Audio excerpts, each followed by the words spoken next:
Athletes, welcome. My name is Ian Murray. I'm the head coach of the LA Tri Club and a USAT elite coach. With us here today, leading this presentation on the La Quinta Ironman 70.3 that's coming up in 11 days, is lead coach for the LA Tri Club and USAT certified coach Carla Weier. Carla, thanks for being here. Um, Absolutely. this is a regular thing for Carla and I to do this before a lot of big, popular, West Coast especially, races. And so every one of these we record, we're recording this now, and we'll put this up on LA Tri Club's YouTube page so that it can sit there to help athletes who couldn't make this live session. So I just want to start by talking a little bit about the taper. We're recording this on November 25th in the evening, essentially 11 days before race day. And the idea of a taper is this. We want you to get rested, but we don't want you to lose fitness. And that's a bit of a fine line to walk. The frequency should be there. You should have a workout pretty much every day. Maybe there'll be a day off or 2 days off in the final 5 days before the race, but other than that, there's still workouts each day. Those workouts become much shorter. The volume comes out of this. All the long work needs to be done before these 10 or 11 days leading into the race. But we do keep in some intensity, some very short, sharp efforts that really send a message to the body to retain all those elements of fitness that you've been building up for weeks and months. So that's the concept of the taper. I will say this, the most valuable part of this race and the days leading up to this race, and Carla and I preach this, and we have to remember to say it each time because it is the most valuable thing you can do. No one, no matter how steely you are, no one sleeps well the night before the race. I mean, in this race especially, you probably have to be in the parking lot at 4 or 4:15 a.m. And to that end, you probably won't sleep well just because you're getting up early to have breakfast and hopefully use the restroom in the hotel before you get to the parking lot, before you get to the shuttle, which takes you 20 minutes to the race site. There's some logistics here, and that's true for pretty much every race. And that doesn't even address the nerves trying to go to sleep the night before the race. It's a very common thing. To that end, you want to bank sleep on the Tuesday, Wednesday, Thursday, Friday nights leading up to the race.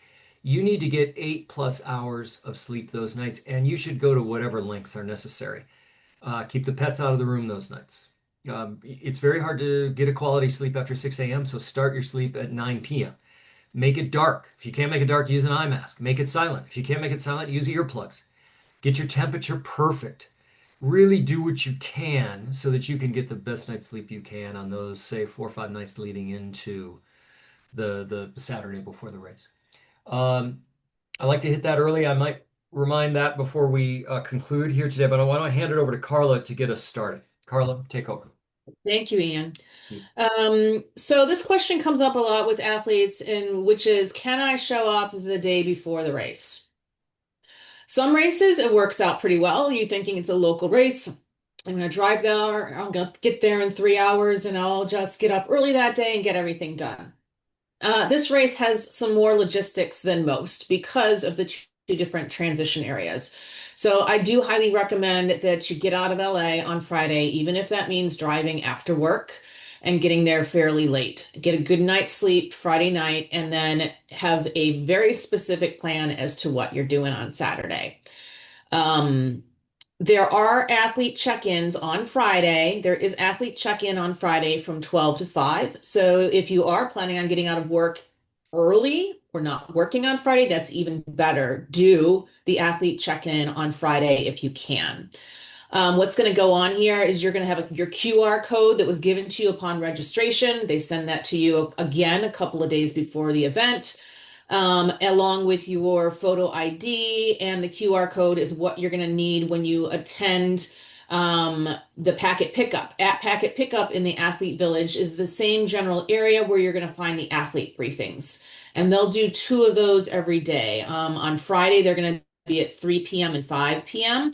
And then on 11 and 3 on Saturday. The athlete briefings are really important. They do have an athlete guide, And this year, because there are a number of changes, there's going to be questions that you're going to have because the guide's not going to give you every little detail that you might have a question about. We're going to go over some of those little details with you today, but it's really important to show up at the athlete briefing and make sure that all of your questions are answered. So make sure that that happens. Um, we also highly, with our athletes, we have on their Saturday, the day before the race, we have them do a brick workout. So it's a good idea to do that after you've gotten your bag, you have all your gear figured out and laid out that's going to go in the individual transition bags that you're going to have to set up. Go ahead and do your brick workout, ideally first thing in the morning. If you need to spend some time getting to know the course, driving a little bit of the course, do that Saturday morning and then get all your bags together and go about the next steps of the day. When I'm talking about these gear bags, what's going on is you have one gear bag that is going to be for race morning.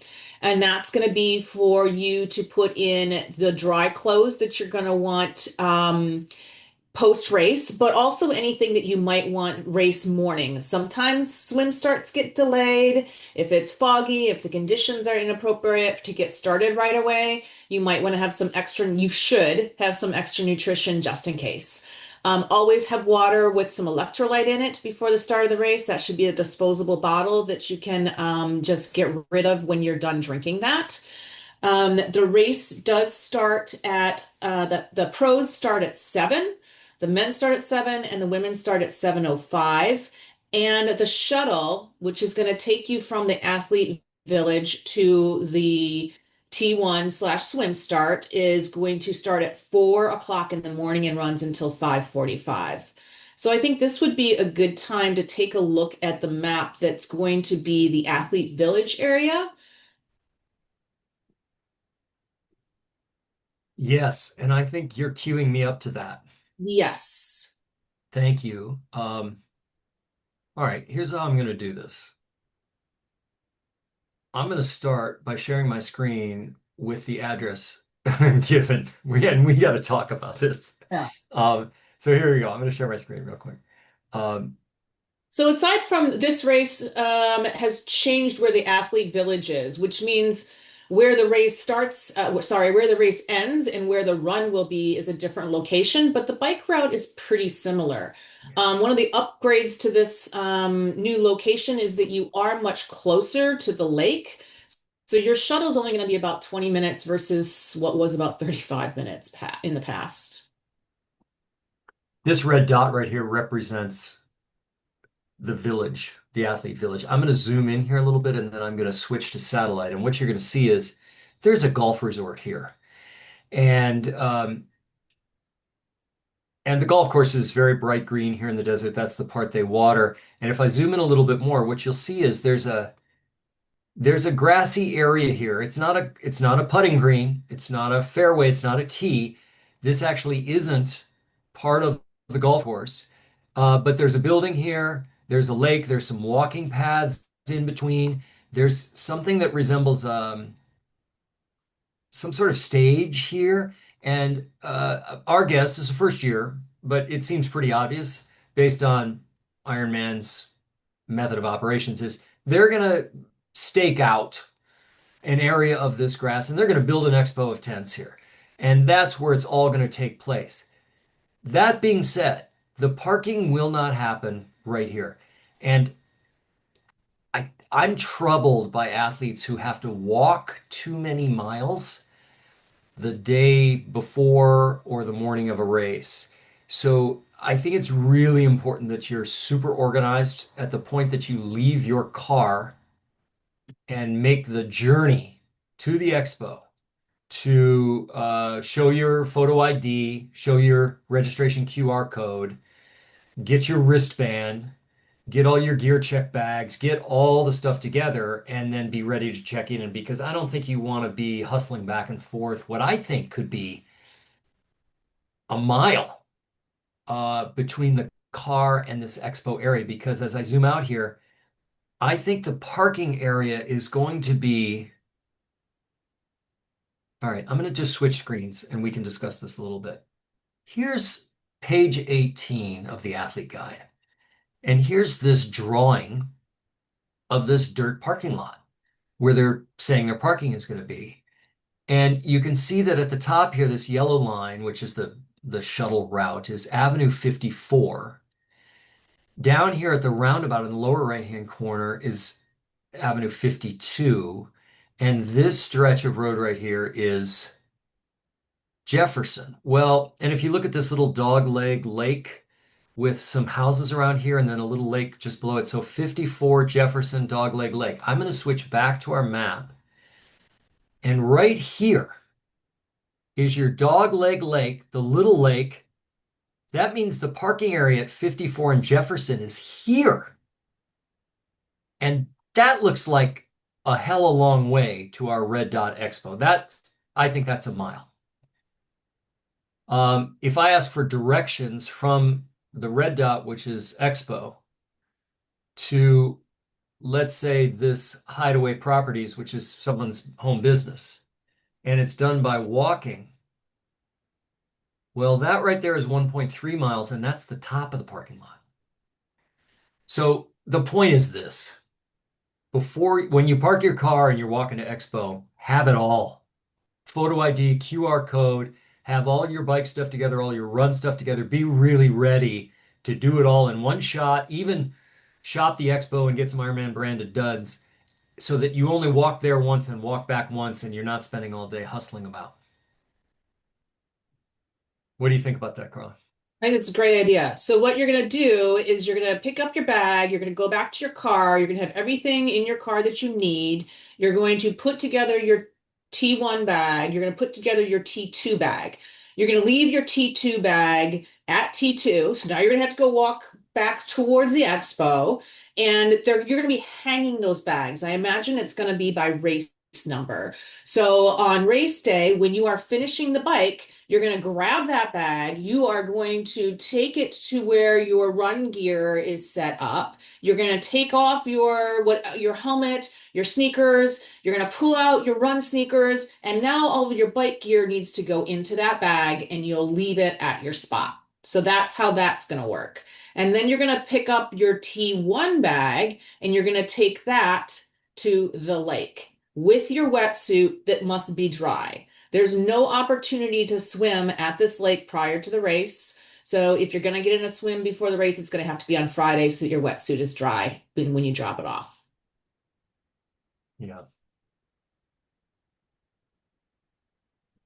The wetsuit decontamination drop off is from 9 to 5 on Saturday. That's correct. Also the same time that you need to be dropping off your bike.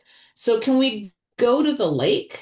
Let's go to the lake. I'm gonna go to the athlete guide swim map. I want to say one more thing about the lake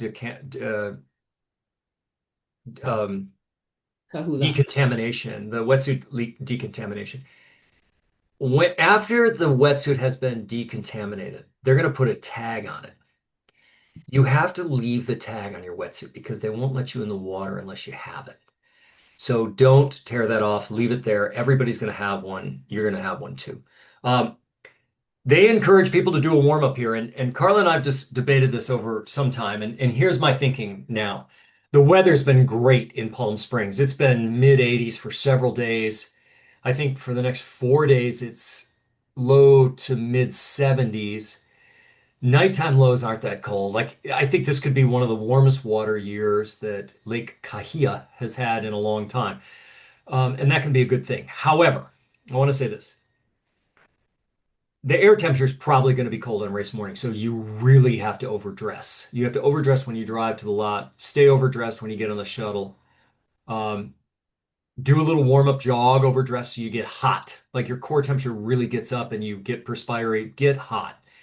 Then you can peel off your warm-ups, stuff them into your white bag that you got at registration because that's your morning warm clothes bag. And then you're going to put on your wetsuit that has the tag. Then you get to decide. Uh, the best is always that you get in the water and you do a warm-up swim for, say, 10 minutes, and it includes, say, three 20-stroke accelerations. Like the first one moderate, the next one fast, and then 20 strokes sprint. Like get the blood upstairs in your shoulders and back, get your swim together, get ready. So maybe you do 7 minutes easy swim, and then you do three 30-second bursts of speed with recovery in between. And you check off like the smell of the water, the taste of it, the darkness, the temperature. You get it down in the wetsuit and let it start to warm up. You check off all those anxiety causing issues. If it's cold, cold, because here's the problem. If you do that warm up swim and then you come on shore and you have to stand around for 10 minutes or more, you can get chilly. And by the time the swim starts, you're shivering and you've blown the warm up. So if it's cold and you think, no, I'm not doing a warm up swim. You've done your warm up run, do some arm swings, get some movement in the shoulders, get them ready, and then go to the water's edge and get your feet and your ankles in, put your hands in, splash some water up onto your face, pull the wetsuit neck open and splash a little bit down here so that you can at least get the sensory perspective of the temperature. And then go queue up so that you're still warm, but you're aware of how it's going to feel and it doesn't come as an absolute shock when you get in. This is a streaming start, of course. So they're going to send approximately 4 athletes every 3 to 5 seconds. And that reduces a lot of congestion and that reduces a lot of anxiety too. But as you can see here, you start Before, swim. before you get into the course, I want to add a couple Yes, things. please. So for those who have not done um, this any Ironman race where you're not going by age group, these are the things that you need to be thinking about. As Ian was talking about your warm up and so forth, if you're going to swim like a 125 per 100, that means you're going to line up with a 30-minute group. It's approximately 30 minutes. If you're starting in that 30-minute group, there's a good chance that you'll do quite well doing that warm up in the water that Ian spoke of because you're going to be getting in the water very early in the race. If you're swimming more like a 2:10 pace, that you're going to be in the 40-minute group. From the first age group, I mean, for the first swimmers to go in to that 45-minute group, that's going to be probably about 45-minute wait. So just know that if you're like a 2 minute or slightly slower swimmer, you're going to have a much longer wait time than what you might be thinking initially. So just know that staying warm is going to be really important. You can't put your wetsuit on until you get out of transition area. That's where it's hanging is outside of transition. But so therefore the wetsuit will keep you warm and you can stay and you can do some extra warm up, keep walking, keep moving before you line up. Yeah, well said. The green box here is where the swim start happens. This first segment of swimming, which probably is, oh, I don't know, 250 meters tops, is straight southeast and straight into the rising sun. It will be very difficult to spot these two yellow guide buoys or this first left-hand red turn buoy, but it's short. That's the good news. As soon as you make that left, you're going north. Sun will be much easier on the eyes. Then you turn left again at this red turn buoy, and now you're headed west, and the sun's at your back, and it'll be much easier to sight. Little turn here, and you head northwest for the long leg. Two quick lefts at the top, and you're coming back south, south, southeast. So if you're a left breather, maybe there'll be some sun, but not too bad. And you'll bring that all the way into the finish right here, where you'll exit and come out and head towards your bike in T1. Um, I just want to say this. In the past, when we've spoken about this race, one of the concerns is this. If you come out of the water, strip off your wetsuit, and you're in your tri-race suit, which you should be in, that suit's going to be wet. And if you jump on your bike and you start rolling and it's, say, 46 degrees, even if you're riding at a modest speed of 16 miles an hour, the wind chill factor at 16 miles an hour in the high 40s, now you're talking about low 40s. You might spend 45 minutes to an hour just getting colder and colder and colder and colder. And so, in case it's really chilly, and I'm just talking air temperature chilly, I'm not even talking about water right now. If it's really cold that morning, mid 40s, low 40s, I think the thing to go with is a tight fitting vest, something that won't flap around in the breeze, but fits snugly and will keep some of the wind off of your torso. Some arm warmers and a pair of trashy gloves, gloves that you can throw away at an aid station. Those might be like some gardening gloves, cheap gardening gloves.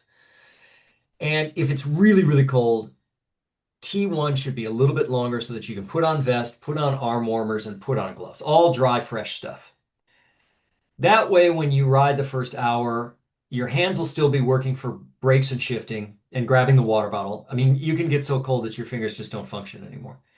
And later in the day, as it warms up, you can come into an aid station, peel off those cheap gloves, and just throw them in the ground in the litter zone, and you're good. Later, if it gets warmer, you can take your arm warmers and roll them down into cuffs, and you're good. And if it gets hot, you can unzip the vest and just stuff it in somewhere, and you'll be good. So give some thought to the garments you'll take to the race in case it's really cold. And again, this isn't something you'd pack in your bike gear bag. It's not something you pack in your run gear bag. This is something that you would arrive race morning with. And am I right about that? Hang on, Carla. Maybe that is something that if you saw the temperature, you would add to your bike gear bag because that's the gear bag you'll pull off the rack for T1. Yes, but you could also bring that with you race morning if Okay. you're not certain what it's going to be like. I've had days where I packed like just a pullover that's form fitting, and I'm totally willing to dispose of it when I get to the first aid station. And I would, if that were my situation, I would just bring that with me race morning. Yeah. Just Max says in the chat that the old college trick for him was to put on surgical gloves, and I agree that that can be helpful. My concern, of course, is that sometimes you come out of the water, your hands are so cold you can't really get them on. But I think that's a good idea just to keep the wind off. I mean, that's really the game of it. That's the game of it. Any other thing? I've also been so cold that I couldn't operate a zipper, and that's Oh, also it's why terrible. I like doing the pullover idea sometimes. Smart, smart. Okay, can we move on from swim? Sure. Okay. I'm not going to go to the bike map from the athlete guide. I'm going to switch now to a run map that I built on Ride with GPS. So here's the course as we know it right here. Um, it's very funny. The steepest, nastiest hill on the whole course is the first 75 meters. Uh, when you leave T1 parking, you have to climb up this incredibly short hill, and it's not even that steep, to just get out of the Lake Park kiosk area. And then when you get out of it, there's a descent right there. And it's funny for me to talk about steep because this course is so incredibly flat that the steepness of the descent out of there is less than 2%. Like this course is the flattest course imaginable. So What is it? 1% hill getting out? What is that? it's the hill getting out is 1%. Okay. And then once you're on the other side of that park kiosk, it's a little 1% downhill, but it can be a chilly intro for sure. Um, this course is incredibly flat. There's a lot of 90-degree turns. There's some U-turns, and there is a uh, Try. go-kart race track. So I'm just going to kind of go through it here a little bit. You roll out of the start and you've got some straight miles to really get it together. The first legit turn doesn't happen until mile 5. You make a 90-degreeer, and I'm just going to drag along here, and you can follow the dot if you like, but you kind of head southish. And there's a couple of climbs here, but I mean, if you look at this, this isn't even 1%, this grade right here. It's just amazing. It's 0.8%. You'll feel it because when you're racing, everything counts. But my God, I think you could do this whole course with 3 cogs, truly. Um, and then you get out here and you get into the distant, the farthest point of the course, and there's a U-turn. You come back, and when you arrive here at mile 38, I'm going to zoom in here. This is where it gets a little funky. Here is this racetrack. And what happens is you come off of the main road right here and you turn into this, I think it's a go-kart track. and you end up riding the go-kart track. And there's a U-turn, you come back, you get back inside the go-kart track, you make all of the turns, you come back out, you make a little out and back right here, sort of in the neighborhood of this racetrack. Here comes right here, and you make the out and back, and then you're finally out of this, and you get yourself back into a place. Let's see, we go into it at mile 38. We come out at mile 44. So there's some miles logged in here. There's 4 miles of weirdo, turny turn, go-kart narrow oddities in here. And it just takes a little while to get it done. I think some people find it sort of a fun distraction, and I think some people just get annoyed by the fact that they can't settle into their aero skis and just motor. So that's a real different moment right there. And when you come out of that, you've only got about 11 miles to ride. And again, this, according to the topography on the bottom of this map, it's uphill. But as you can see right here, it's 0.3%, it's 0.4%. Here comes a steep place at 0.5%. And I mean, it's just incredibly flat. Another out and back right here to add some mileage. Starts at mile 52 and a half, turns around, comes back, and then you're at mile 54.7. And then finally you finish. I want to come into the finish here because I find this fascinating as well. I'm going to switch this to satellite. And the way this appears to us is that the transition area is just right here where there's pretty much nothing. And the run starts with about 3/4 of a mile on this road where there's nothing but sand on either side until you finally get into the golf course area, and then the run takes place, I think, on the golf cart paths of the golf course. But you've got this sort of desolate no man's land T2 that then transitions and becomes a run on a road. And then when it gets into the golf course, I think it's kind of going to get fun. Um, Let me think about the bike for a second. I want to jump to something else because I'm going to stay with my screen share. And I want to go to page 14, has the aid station goodies in it. So let me jump to that really quickly. I'm going to drag my cursor up to page 14. Here we go. So on the bike course, as you approach the bike course, you begin the litter zone. And at the end of all of the volunteers ends the litter zone. The way to think about this is if you have a gel that you want to do, that's a nice time to do it is right as you approach the transition area because you can finish that gel and then throw the wrapper on the ground at the feet of the volunteers. If you've got a bottle that you're finishing, you can bring that bottle up before the aid station, get a good last long pull off of it, and then throw it on the ground at the feet of the volunteers. And then you can start to really point your finger, look at them in the eye through your mirrored glasses, and really make a connection with them. And you can see that the volunteers with the blue vests on are offering you water. That's the first thing you'll be offered in the chronology of the aid station. The next thing is somebody in a green hydration vest, and they're offering you a bottle that is mortal. Then there's food. After that is Morton gels, and they'll have a black vest on that says Morton gel. Then we go again to mortal hydration, and then blue vest water, and then the aid station's over. I want to tell you that it's totally legal for you to point at the first water volunteer, grab a water bottle, holster it in your bottle cage, and then point at another water volunteer later on, grab that bottle and take 3 swigs off it and throw it on the ground. You don't have to hold whatever you pick up. You can pitch it after a quick drink. So you can decide how you handle that anyway. I will say this, because the course is so incredibly flat, normally we put aid stations on an uphill, so you slow down.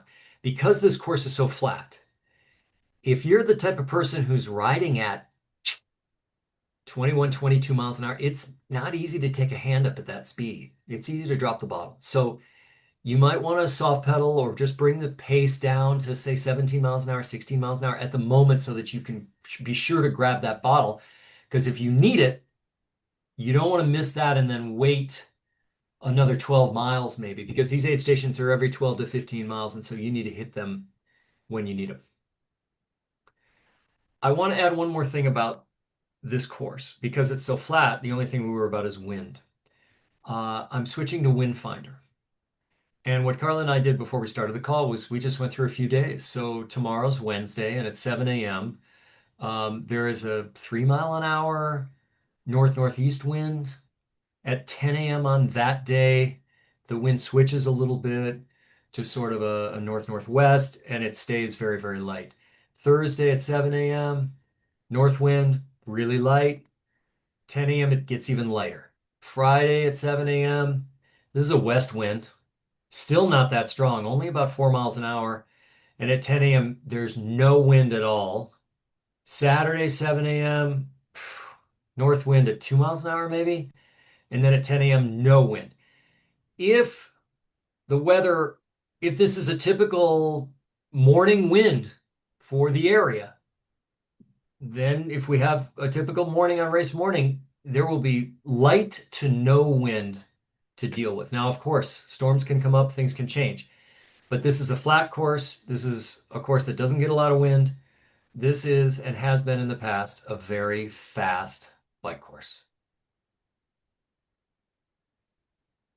Carla, anything I missed Will for the you bike? go back to your Ride with GPS bike course? Yes, coming back right now. Um, Now, when I looked at the Ironman bike course, I did not see them demarc where they're putting their aid stations. So I'll just tell you where they had them at in the past and what's typical. Is around mile 15, around mile 28, so somewhere close to the halfway point, and then mile 46, so pretty close to the end. I also want to say that I was out on this course spectating last year, and Katie and I are going to be out there this year too. So look for us, look for LA Tri Club. Notice that these are all country roads. So there you've got a whole lane, but it's not a huge lane. So you're obviously going to have a lot of athletes who are new to cycling and they don't necessarily know to stay well to the right. The pavement may not be very good on the right, so they're kind of hanging out in the middle of the road. So use your voice, let people know that you're passing them. Know that there's a lot of rough spots as well. They do a pretty good job of putting up signs where there's particularly rough spots, but bottles can go flying, especially if you've grabbed them from an aid station and they're not a proper cycling bottle.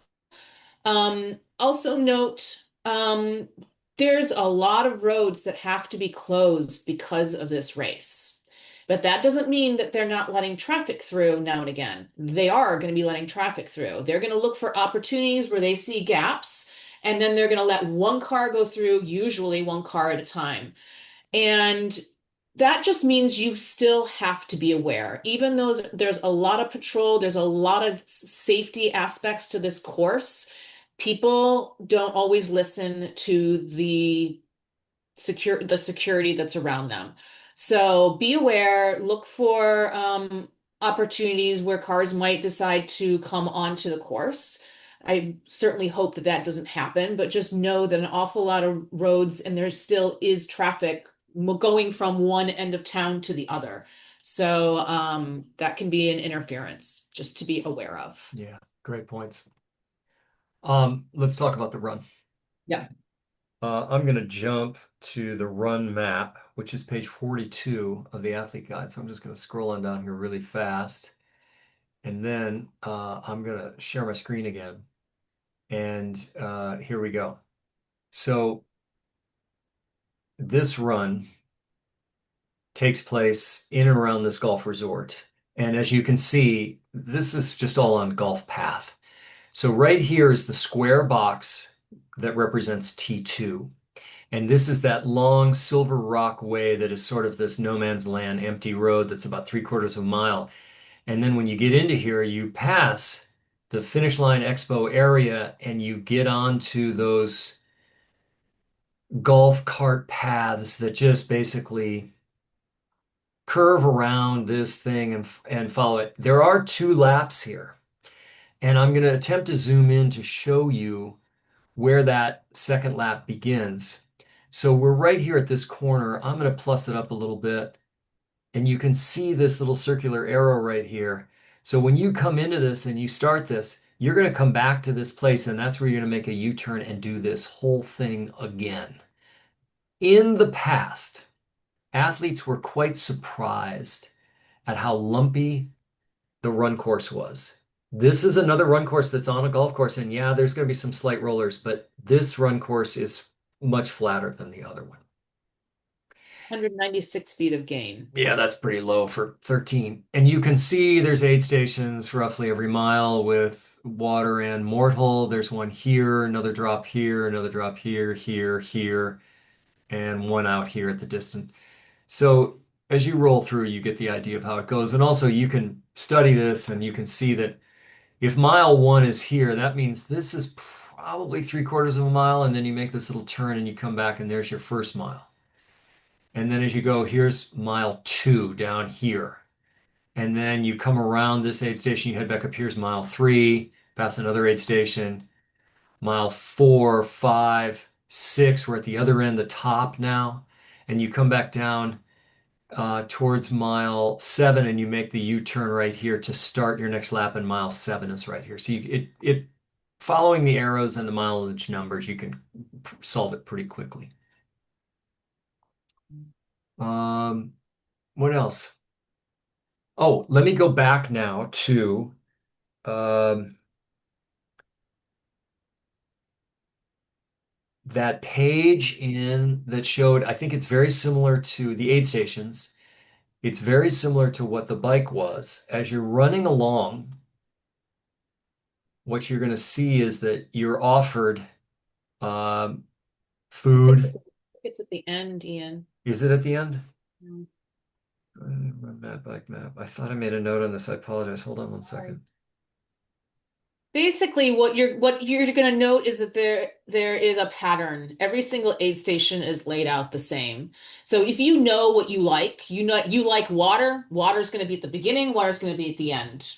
If you like the electrolyte drink, the mortal hydration, it's going to be right after the water.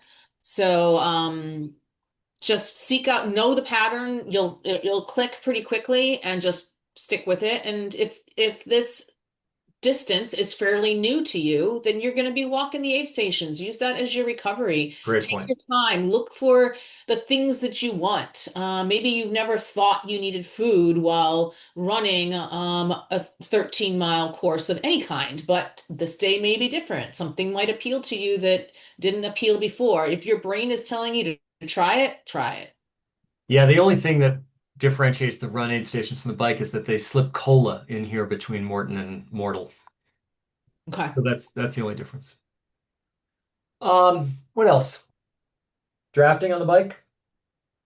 sure. Talk about that. Yeah, okay. So, for those who haven't raced a lot of triathlons, I can tell you this course will have officials on it for sure. Moto's out there, and you're not allowed to sit on anybody's wheel. You need to be 4 or 5 bike lengths back, and and you got to pass only on the left. These are the key rules. I want you to go and read the athlete guide so that you understand the card violations. It's a little bit like soccer, where they offer you a card for a first penalty and a second, and then you can pay attention to, you know, what that penalty is. So I want you to read the information. It's in the athlete guide. It's very easy to find. Max in the chat says, can you just go through what should go into each bags, especially since there's two separate transitions? Yeah, this is important. And Max, and I would say this is the biggest complication at all.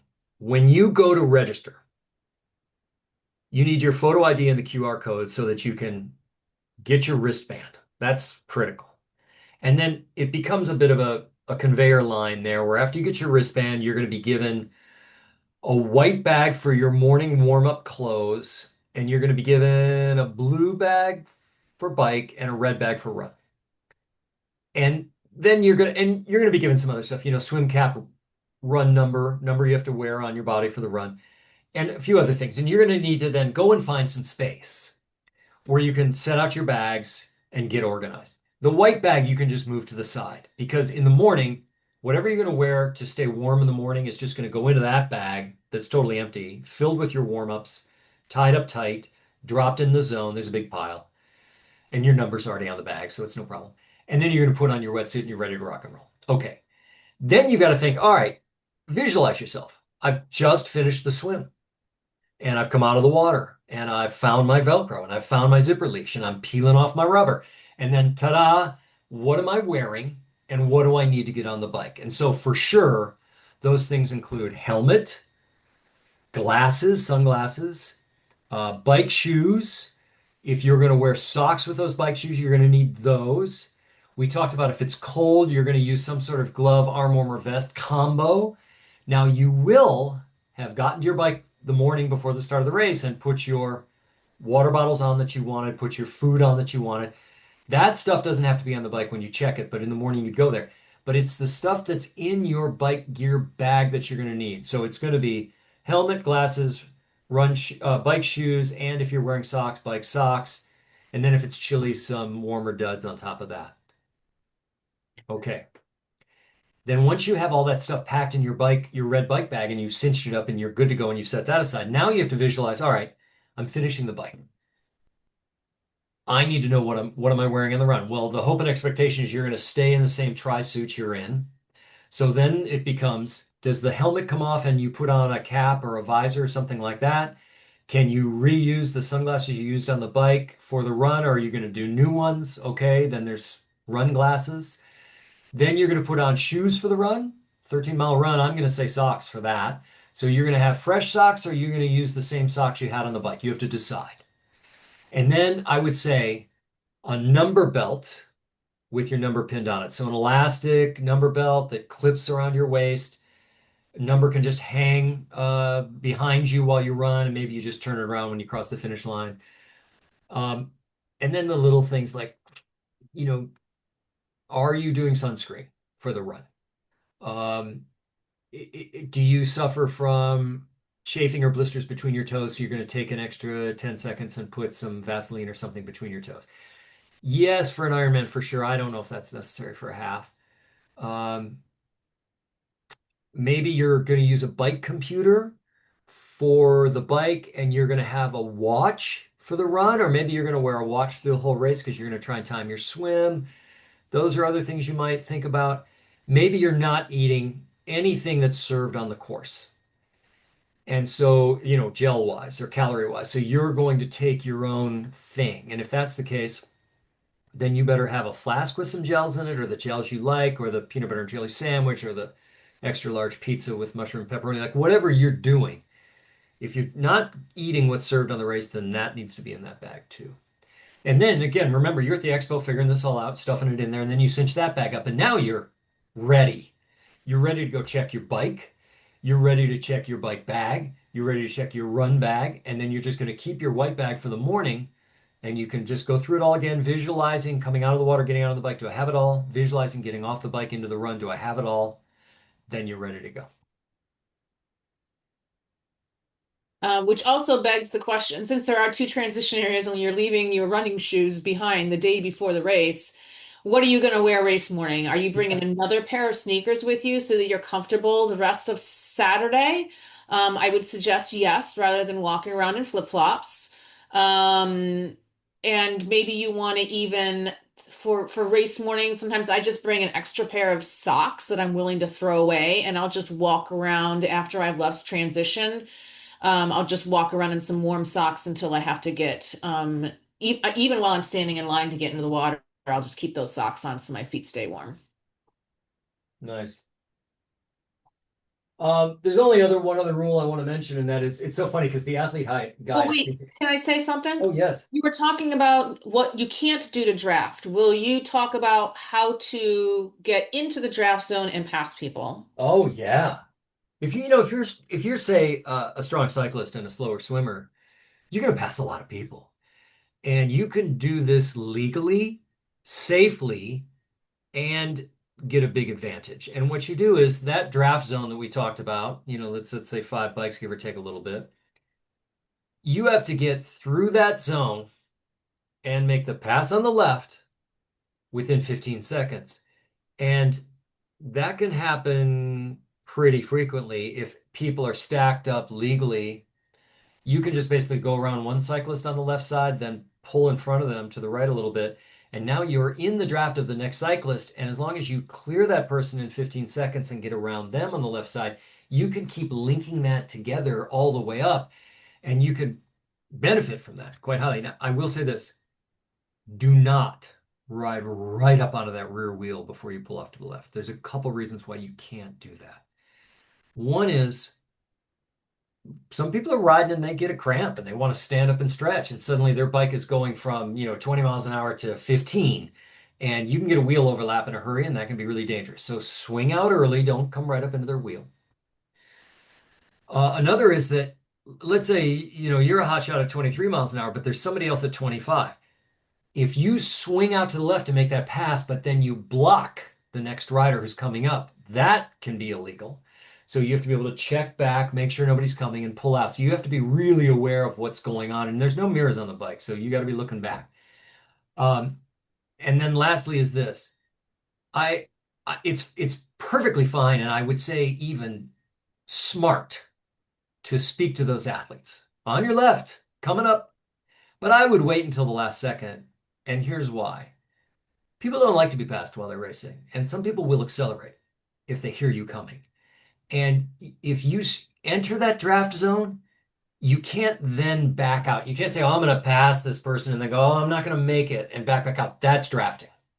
If you enter the draft zone, you're committed, and you have to get up and pass them. And then once you're past them, it's their job to back up. So if you pass somebody and then move in front of them and they decide they're going to sit on your wheel, do not get emotionally attached to that. Don't pay attention to that. Just wait for karma to take its sweet revenge as somebody in a striped shirt comes up on a moto and dings that person for sitting on your wheel. Just race your own race. But really, it's just no earbuds, don't draft, pass on the left, don't block. Those are the four. Those are the four biggies you have to pay attention to. Oh, and don't litter. You can throw anything on the ground in the aid station, but not anywhere else. If you can stick to those five, you got it made. Um, Question in the chat here: Why will I they don't have I people that don't are? think they have wetsuit strippers for Yeah, I this. don't think they have strippers here either. Yeah. What else? Anything else? I don't think they have changing tents either. No, I Races don't have think for a changing half. tents. I don't think they do. I'll tell you something. I, this course is fast. Like, let's say that to begin with. And I think this run course is going to be better than the old one. I think it's going to be really I good. think so too. I'm going to be excited to hear about it.